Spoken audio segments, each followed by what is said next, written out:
अत्यंत महत्त्वाची लक्षवेधी या निमित्ताने मला या ठिकाणी मांडायची आहे। आपल्या राज्यामध्ये समाजकार्य महाविद्यालय हे 2024 पूर्वी सामाजिक न्याय विभागामध्ये होते।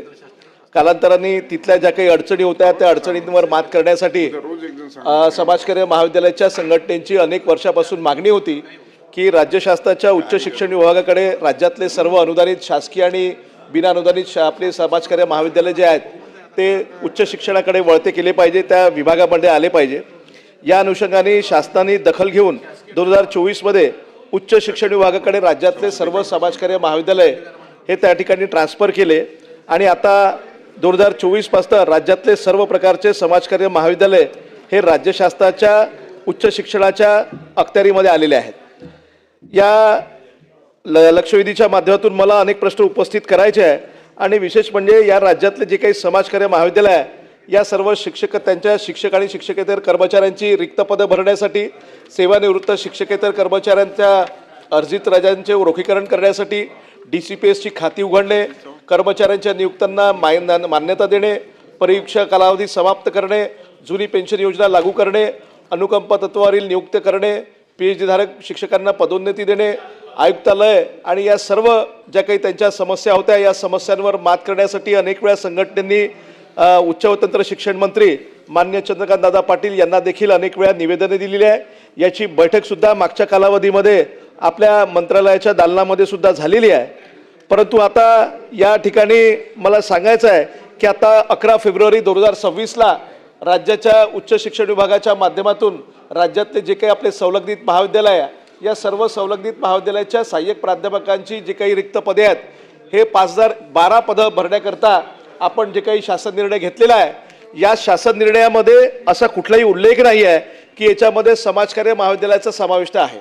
आता याच्या माध्यमातून या ठिकाणी मोठा प्रश्न निर्माण झालेला आहे, कारण जो शासन निर्णय घेतलेला आहे त्याच्यामध्ये असं म्हटलं आहे की राज्यातील सार्वजनिक विद्यापीठाशी संलग्नित उच्च शिक्षण संचालनालयाच्या अधिपत्याखाली मान्यताप्राप्त अशासकीय अनुदानित महाविद्यालयांमधील दिनांक 1/10/2025 रोजीच्या विद्यार्थी संख्येनुसार परिगणित केलेल्या कार्यभारानुसार सहाय्यक प्राध्यापक संवर्गात एकूण रिक्त असलेल्या पदांपैकी 5012 रिक्त पदांच्या पदभरतीस मान्यता देण्यात येत आहे।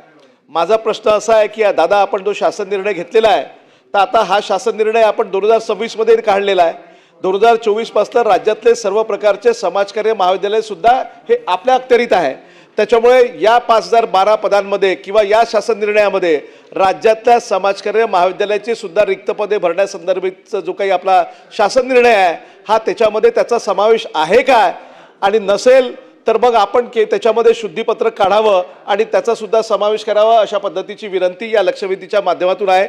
याचं कारण असं की समजा जर आपण म्हणाल की त्याचा आकृतीबंध झाला नाही आहे आणि म्हणून तो जोपर्यंत आकृतीबंध होणार नाही आणि समाजकार्य महाविद्यालयामध्ये सर्व महाविद्यालयामध्ये असणाऱ्या विद्यार्थ्यांची संख्या लक्षात घेता आणि जो काही प्राध्यापकांचा सहाय्यक प्राध्यापकांचा जो काही कार्यभार आहे त्यांचा वर्कलोड गृहीत धरून नंतर आपण करू, तर मग मला आपल्याला या ठिकाणी विनंती करायची आहे की राज्यातल्या अशा पद्धतीच्या संलग्नित महाविद्यालयामध्ये सुद्धा पदं भरण्याकरता गेल्या अनेक वर्षांपासून सातत्याने मागणी आहे।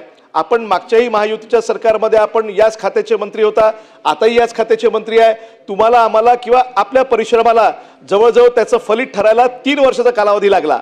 अजितदादांच्या मागे लागून किंवा CM साहेबांच्या मागे लागून सरकारकडे मागे लागून आपण सातत्याने त्याचा पाठपुरावा केला आणि मग या 5012 पदांना मंजुरी मिळालेली आहे। आता समजा आपण या ठिकाणी हे पद भरल्यानंतर जर समाजकार्य महाविद्यालयाचे जे काही 300 पेक्षा अधिक जे काही पदं रिक्त आहेत हे पदं जर त्याच्यामध्ये आपण भरली नाहीत तर मग पुन्हा वित्त विभागाकडनं नव्यानं त्याची त्या ठिकाणी परवानगी घेणं हे पुन्हा याला अनेक वर्षाचा कालावधी लागेल। आणि म्हणून आमची विनंती आहे की आपण जो 11 फेब्रुवारी 2026 चा जो काही GR आपण काढलेला आहे आणि या GR मध्ये आपण सांगितलं आहे की आपल्या अधिपत्याखाली येणाऱ्या सर्व अनुदानित आणि संलग्नित महाविद्यालयामधले रिक्त पदं आपल्याला भरण्यासाठी आपण निर्णय घेतला आहे। त्याच्यामध्ये समजा समाजकार्य महाविद्यालयाचा जर उल्लेख नसेल तर मग आपण त्याच्यामध्ये शुद्धीपत्रक काढून राज्यातल्या सर्व समाजकार्य महाविद्यालयाला सुद्धा रिक्त पदे भरून त्यांना आपण न्याय देणार का, ही आमची या ठिकाणी हा प्रश्न या ठिकाणी उपस्थित करण्यात आहे। मंत्री महोदय,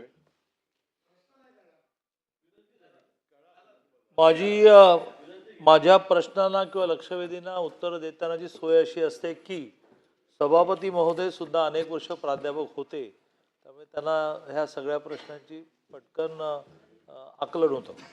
का माहिती नाही, परंतु वर्षानुवर्ष समाज कल्याण विभागाकडे हा समाज कार्य महाविद्यालय होतं. अनेक दिवस त्या विषयामध्ये बैठका होऊन 24 साली हे आपल्याकडे आलं आहे.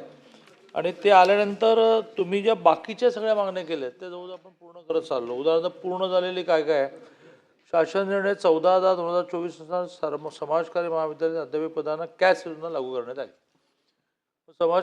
कार्य महाविद्यालयातील शिक्षक व शिक्षकेतर कर्मचाऱ्यांना शासन निर्णय दिनांक 4/9/2025 अन्वये वैद्यकीय प्रतिपूर्तीची योजना लागू करण्यात आली.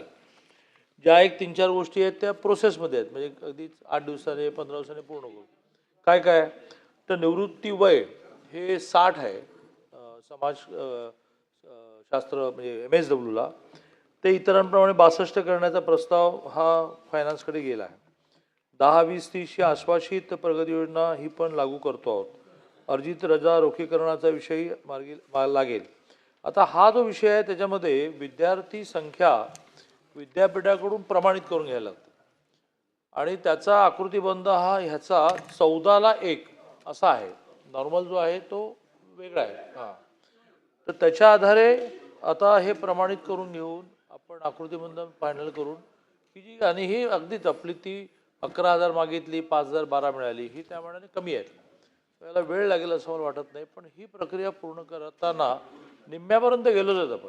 त्यामुळे तुम्हाला आश्वस्त करतो की आता ह्याला वेगळं शुद्धीपत्र काढायचं का नव्याने याचा GR काढायचं हे ठरवू. पण येत्या काही दिवसामध्ये आकृतिबंध ठरल्यानंतर ह्या जागांसाठी फायनान्सकडे वेगळी परवानगी मागू.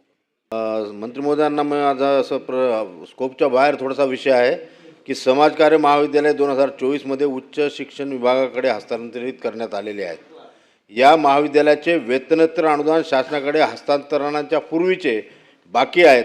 ते हस्तांतरणाचे बाकी असलेले जे वेतनोत्तर अनुदान आहे त्यासंबंधी आपण काय कारवाई करणार आहे.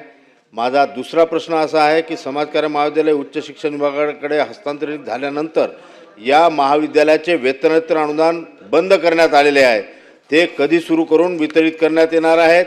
त्याप्रमाणे तसेच आपण उत्तरात सांगितले की 20/1/2026ला अनुदानित समाजकार्य महाविद्यालय अतिरिक्त कर्मचाऱ्यांची माहिती आपण किती दिवसात प्राप्त करून घेणार आहात. मंत्री महोदय, मी वेतनेतर अनुदान आधीच पेंडिंग जर असेल तर त्याची आमच्या विभागाला माहिती घ्यायला सांगतो. पण वेतनेतर अनुदान याचा जो बाकीच्या फॅकल्टीजला ज्या बाकीच्या आर्ट्स सायन्स कॉमर्सच्या कॉलेजना जो नियम आहे तोच ह्याला लागू होईल, त्याची आपण काळजी करू नका. आणि म्हणून म्हटलं की प्राध्यापक भरतीचा विषयसुद्धा नजीकच्या काळात मार्गी लावू.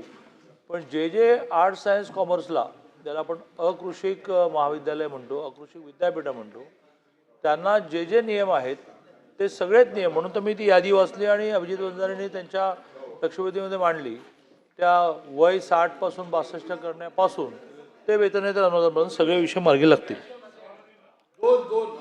अडवाले. आज कार्य महाविद्यालयामध्ये 1 नोव्हेंबर 2005 नंतर नियुक्त झालेल्या कर्मचाऱ्यांना DCPS लागू करण्याच्या संदर्भामध्ये 2017ला शासन निर्णय निर्गमित झाला. पण प्रत्यक्ष 2023 पासून त्यांना DCPSC अकाउंट काढण्यात आले. त्यांच्या पगारातून 10% कपात करण्यात आले, परंतु अजूनही शासनाचा वाटा 10% अजूनही त्या कर्मचाऱ्याच्या खात्यामध्ये जमा करण्यात आलेला नाहीत. आज DCPSचं कन्व्हर्शन NPSमध्ये झालेलं आहे, NPSचं कन्व्हर्शन RNPSमध्ये झालेलं आहे, परंतु त्या कर्मचाऱ्यांना अजूनही NPS योजना लागू झालेली नाही. ती NPS योजना किती दिवसात लागू करणार हा माझा पहिला प्रश्न आहे. आणि दुसरा प्रश्न आहे की 1 नोव्हेंबर 2005 नंतर जे कर्मचारी सेवेत प्रविष्ट झाले आणि ते कर्मचारी सेवानिवृत्त होत असेल तर त्या कर्मचाऱ्यांना वित्त विभागाने ग्रॅज्युटी देण्याचं मान्य केलेलं आहे. परंतु या विभागाचा ग्रॅज्युटी देण्याच्या संदर्भातला शासन निर्णय निर्गमित नाही. तो शासन निर्णय कधी निर्गमित करणार. एखादा प्रश्न स्कोपच्या बाहेर असायला अडचण नाही, पण तो फारच स्कोपच्या बाहेर झाला. त्यामुळे महाराष्ट्र बाहेर गेला नाही. मी त्यांच्याकडून ते लेखी घेतो त्यांना वेळ देतो आणि एकेका प्रश्नाचं मार्गी लावू, कारण त्यातले बरेच शब्द हे नेमकं ते म्हणतायत ते आणि आपल्या सरकारी परिभाषेतले वेगळे आहेत असं म्हणणं आहे, पण मी त्याला पूर्ण न्याय देईन, काय काळजी नाही.